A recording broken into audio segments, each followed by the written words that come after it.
Hello dear students, welcome back to my channel physics SPC. Gravitation का एक question.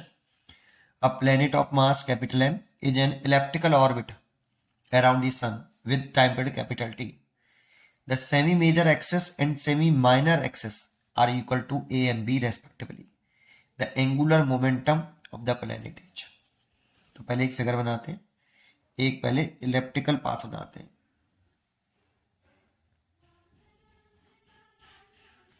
ऐसे एक इलिप्टिकल पाथ बना लिया। इसमें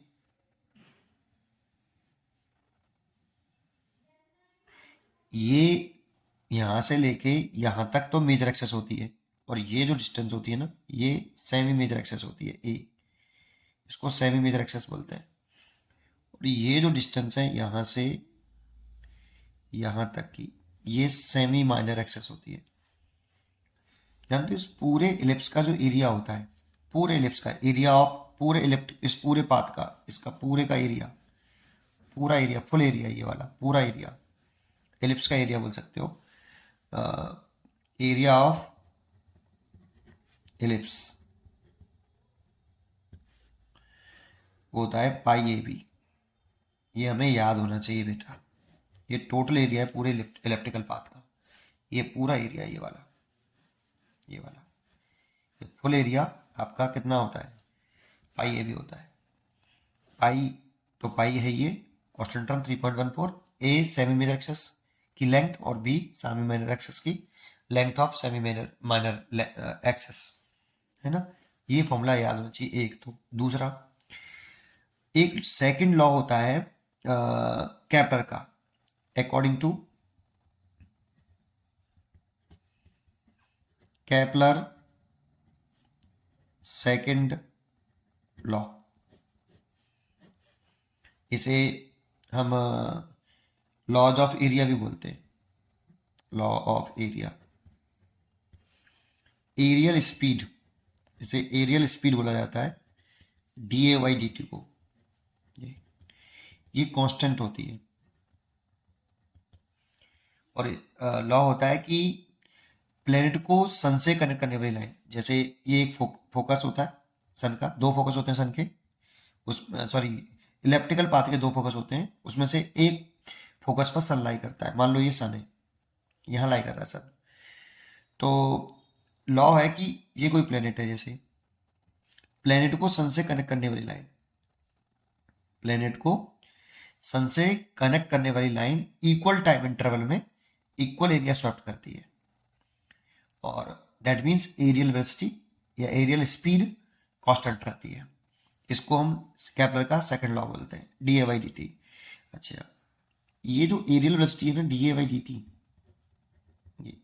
ये बहुत छोटे से टाइम इंटरवल में, डी टी क्या है, बहुत छोटा सा टाइम इंटरवल है, बहुत छोटा सा, ये very infinitely small time interval D T.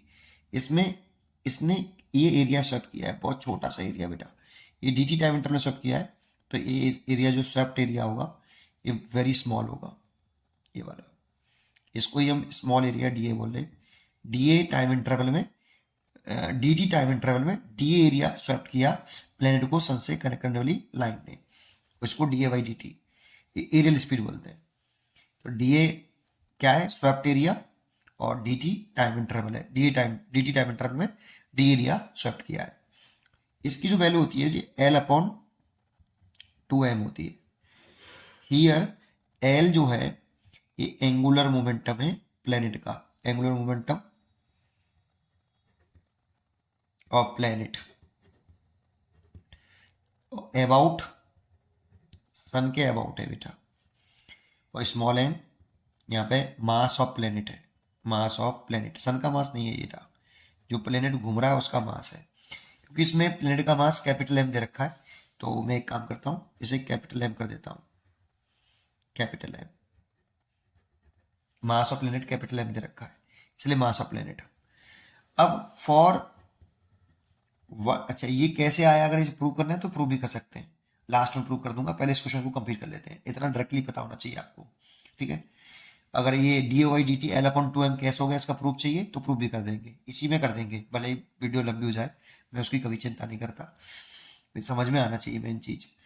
For किसकी बात करें, फॉर वन कंप्लीट राउंड की, फॉर वन कंप्लीट रिवॉल्यूशन की, कंप्लीट रिवॉल्यूशन। अगर आपका ये प्लेनेट पूरा एक चक्कर लगा रहा है तो सोचो एक पूरे चक्कर लगाने में ये कितना एरिया स्वेप करेगी लाइन। जब ये थोड़ा सा चक्कर लगाया तो ये यहाँ पे पहुंच गया, अब यहाँ पहुंच जाता तो इतना एरिया स्वेप करती, ये वाला पूरा। अगर यहाँ पहुंच जाता तो इतना एरिया पूरा ये स्वेप्ट स्वेप्ट एरिया हो जाता। अगर ये पूरा एक चक्कर लगा ले प्लेनेट तो ये क्या एलिप्स के एरिया के बराबर एरिया स्वेप्ट करेगी। तो टोटल स्वेप्ट एरिया कितना हो जाएगा अगर पूरे एक राउंड में का बात करें तो स्वेप्ट एरिया हो जाएगा पाई ए बी। ये स्वेप्ट एरिया की जगह पे लिखा है मैंने। एक राउंड में एक चक्कर लगाने में ये प्लेनेट को सन से कनेक्ट करने वाली लाइन एक कंप्लीट राउंड कर ले तो कितना एरिया स्वेप्ट करेगा, इलिप्स के एरिया के बराबर, जो कि कितना होता है पाई ए बी ओवर। एक कंप्लीट रिवोल्यूशन करने में सन के अबाउट जो टाइम लेता है, जो टाइम लगता है उस टाइम को क्या बोलते हैं, टाइम पीरियड। तो डी टी की जगह पे लिख सकता हूँ टी, इस टाइम की जगह पे लिख दिया डी टी की जगह पे T over L upon two capital है। और एंगुलर मोमेंटम पूछ रहा है हमसे तो एल निकाल लें, इसका से मल्टीप्लाई कर लें, L is equal to two M pi A B over कितना टी। कितना आंसर हो गया बेटा, ये इसका आंसर हो गया A, two M pi A B upon T. उम्मीद करता हूँ कि आपको ये जरूर समझ में आया होगा। अब प्रॉब्लम क्या कि ये सब कैसे आया, इसको ड्राइव कर सकते हैं, ये तो याद होना चाहिए भाई, इसको याद ड्राइव नहीं करूंगा है ना, एरिया ऑफ लेफ्ट याद होना चाहिए। वैसे तो ये भी याद होना चाहिए, ये तो बहुत इजी सा सेंटेंस होता है, सब किताबों में लिखा होता है। और ये भी जानते हैं कि जब प्लेनेट सन के अराउंड घूमता है तो एंगुलर मोमेंटम कंजर्व रहता है। तो एंगुलर मोमेंटम अगर कांस्टेंट है, प्लेनेट का मास कांस्टेंट है, तो ये पूरा कांस्टेंट हो जाएगा ना बेटा, है ना। फिर भी अगर ये ड्राइव करना हो तो ये ड्राइव कैसे आया वो देख लेते हैं, नेक्स्ट पेज में देख लेते हैं उसको। जरा समझिए कि ये प्रूव करना है कि d A by d t equal to L by two M कैसे हुआ। तो देखो पहली, अच्छा एक बात और समझ लो, बहुत से बच्चे इसमें गलती भी करते हैं। क्या जैसे क्या गलती करते हैं, एक पॉइंट बता देता हूँ पहले मैं।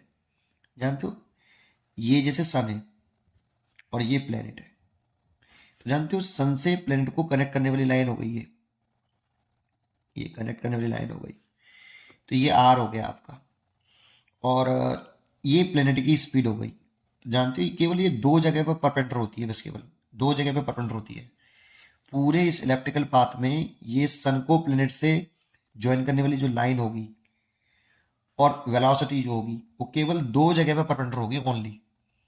एक तो इस जगह पर जिसे हम अपॉजी बोलते हैं, अपॉजी है ना, और एक इसको बोलते हैं पेरिजी, इसको बोलते हैं, इस जगह पर जाएगा तो इस जगह को पेरिजी बोलते हैं। एक इस जगह पे प्लेनेट, ये सन है आपका, सन से प्लेनेट को कनेक्ट करने वाली लाइन, ये वाली लाइन और ये स्पीड, इसके बीच में 90 डिग्री होता है। कहीं पे भी और देखेंगे तो और जगह पर वेलोसिटी की डायरेक्शन और इसकी डायरेक्शन परपेंडिकुलर नहीं होती, कहीं पे भी 90 डिग्री नहीं होता बेटा। ये मीट करने वाली लाइन और इसके बीच में कहीं पे भी 90 डिग्री नहीं है। एक पॉइंट आपको ये पता होना चाहिए भाई, केवल इस वाले पॉइंट पर जैसे अपॉजी एपेरिलियन ऐसे कुछ बोलते हैं, और एक इस जगह पर पेरिजी, इस जगह पर जो है केवल ये सन को प्लेनेट से कनेक्ट होने लाइन और वेलोसिटी परपेंडिकुलर होती है। इस जगह पे परपेंडिकुलर नहीं है वेलोसिटी, और ये 90 डिग्री नहीं है, और कहीं भी परपेंडिकुलर नहीं होती, केवल ये दो जगह पे परपेंडिकुलर होती हैं। एक बात तो ये पता होनी चाहिए हमें। चलिए दूसरा पॉइंट सुनिए, अब प्रूव करना है, प्रूव में चलते हैं। तो जैसे ये मैंने एक इलेप्टिकल पाथ बना लिया, ठीक है, ये आपका सन है, ये क्या है सन। तो देखो इस जगह पर एक मैंने प्लेनेट ले लिया, तो जानते हो ये हो गई आपकी आर। इसकी डायरेक्शन हमेशा, हेड जो होता है वो प्लेनेट पे रहता है और टेल हमेशा सन पे रहता है, क्योंकि सन के अबाउट निकाल लें, प्लेनेट का निकाल लें एंगुलर मोमेंटम। तो इसका मास है एम और वेलोसिटी कुछ ऐसे होगी इसकी टेंजेंशियली ऐसे। तो वेलोसिटी की डायरेक्शन ये है और आर वेक्टर की डायरेक्शन ये है, तो इसको एक्सटेंड करेंगे ये एंगल हो गया इनके बीच में थीटा। लीनियर मोमेंटम होता है ना, P equal to mass into velocity, इसकी और इसकी डायरेक्शन सेम होती है, इसीलिए मोमेंटम की डायरेक्शन भी कुछ यही होगी P। तो ये P और R के बीच में एंगल ये वाला हो गया। तो इस जगह पर एंगुलर मोमेंटम है mv/r sin थीटा। ये एंगुलर मोमेंटम होता है किसी पार्टिकल का। थीटा यहाँ पे एंगल बिटवीन, आप वैसे एक्चुअल में तो फॉर्मूला ही होता है L vector equal to R vector cross P vector, ये होता है। जब इसको वेक्टर फॉर्म से खोलते हैं तो L equal to r p, magnitude form में लिखें इसको तो आर पी साइन थीटा आता है। यहाँ पे theta angle between P vector and R vector होता है। तो P और R वेक्टर के बीच में एंगल है, देखो ये R वेक्टर हो गया और ये P वेक्टर हो गया, इसके बीच में एंगल है, 90 डिग्री नहीं है बेटा ये, ठीक है। तो ये है, और P की वैल्यू एम बी लिख देते हैं तो L इक्वल टू हो जाता है r m v sine theta. अच्छा, इस जगह पे 90 डिग्री होता है, अगर इस जगह पे करता मैं ना, इस जगह पे लिखता तो इस जगह पे क्या लिखता, आर ये हो गया और एंगल इसको एक्सटेंड करता तो 90 डिग्री एंगल आता, और 90 डिग्री आता तो इस जगह पे एंगुलर मोमेंटम लिखता है प्लेनेट का एम, इसे वी ए कह देता हूँ, वी ए और इनटू आर और एंगल कितना 90 डिग्री। तो इस जगह पर आता है ऐसे m v a r sine 90 की वैल्यू 1, लेकिन इस जगह पे 90 डिग्री नहीं है, ठीक है। इस जगह पे 90 होता है, यहाँ पे 90 डिग्री होता है, यहाँ पे एंगुलर मोमेंटम आएगा, ऐसे एक्सटेंड करना पड़ेगा तो L is equal to m v r sine theta, ऐसे आएगा बेटा। तो आर हर जगह पे बदल रहा है, वी भी बदल रहा है, मास तो कांस्टेंट है और थीटा भी बदल रहा है, ठीक है। केवल मास प्लेनेट का कांस्टेंट है, ये तीनों टर्म वेरिएबल होते हैं हर जगह पर, ठीक है। अब जरा समझे, बात करें इसकी कि एंगुलर मोमेंटम कैसे कंजर्व करें, वो फॉर्मूला कैसे निकालेंगे, जरा समझो। आगे अगला स्टेप, थोड़े से स्टेप लगाऊंगा, पहले एक एक पॉइंट को समझते जाओ, ठीक है। ये मैंने क्या बना लिया, सन बना लिया ऐसे, और ये आपका ये प्लेनेट है और ये इसका आर है। तो dt टाइम इंटरवल चलाना है, जो वेरी स्मॉल टाइम इंटरवल है। तो dt टाइम इंटरवल में ये प्लेनेट कितनी डिस्टेंस चल लेगा, ये चल रहा होगा v स्पीड से, तो dt टाइम इंटरवल में डिस्टेंस कितनी चलेगा, तो v dt चलेगा, कितनी चलेगा, ये डिस्टेंस चलेगा v dt।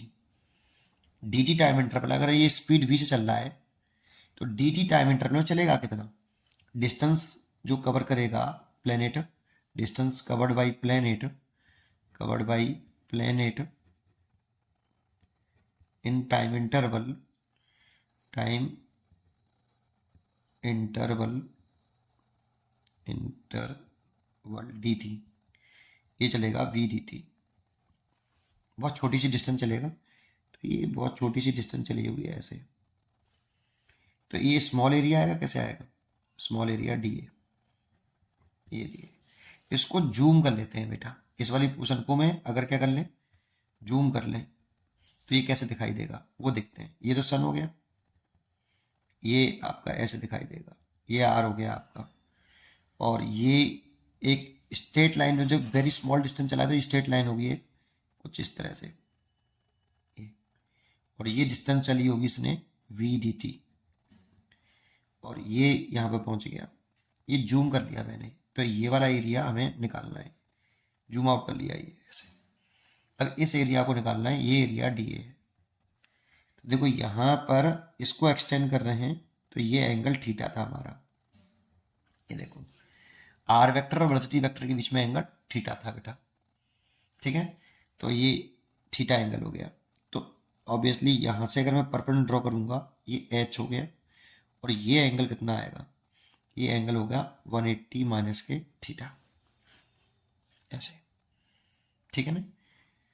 अच्छा, इतना आ गया, तो देखो इस एरिया को कैसे निकालते हैं, डी ए, ट्राइंगल बनना है एक तरह से, ये पूरा एरिया निकालना है हमें इसका, तो ट्राइंगल का एरिया क्या होता है, 1/2 perpendicular into height, base into height, तो बेस तो कितना है आर है, बेस तो कितना हो गया आर, और हाइट कितनी हो गई एच, आर इंटू एच, ठीक है नहीं। अब इस छोटे से ट्राइंगल में अगर आप एच निकालना चाहो इस एंगल को लगा के, तो साइन क्या लगाओ, साइन 180 माइनस के थीटा, तो साइन लगा रहे हो तो इस वाले एंगल को लिया मैंने, ये परपेंडिकुलर बटे हाइपोटेनियस, तो परपेंडिकुलर तो h हो गया और हाइपोटेनियस हो गया v dt। ये किस क्वाड्रेंट में? ये सेकंड क्वाड्रेंट में। सेकंड क्वाड्रेंट में साइन पॉजिटिव होता है और 180 वाला इसे कन्वर्ट नहीं होगा, तो साइन थीटा ही रहेगा h। ये साइन 180 माइनस के थीटा, ये साइन थीटा के बराबर होता है, ये sine theta h upon h v dt ऐसे, और इसका इसमें मल्टीप्लाई कर दें तो h इक्वल टू जो आएगा वो v साइन थीटा dt आएगा। तो h की वैल्यू निकाल ली मैंने ये, और इस h की वैल्यू मैं यहां डाल दूं तो 1/2, r की वैल्यू तो r है और h की वैल्यू पुट कर देता हूं ये, तो v साइन थीटा dt, और ये dA आ गया। इस DAT को नीचे ले आऊं तो dA over dt equal to आया half r v sine theta. अब एक काम करते हैं, इसमें ऊपर नीचे m का मल्टीप्लाई कर लेते हैं। m का मल्टीप्लाई किया ऊपर नीचे तो इसे लिख सकते हैं m r v sine theta, ऊपर नीचे m का मल्टीप्लाई किया है।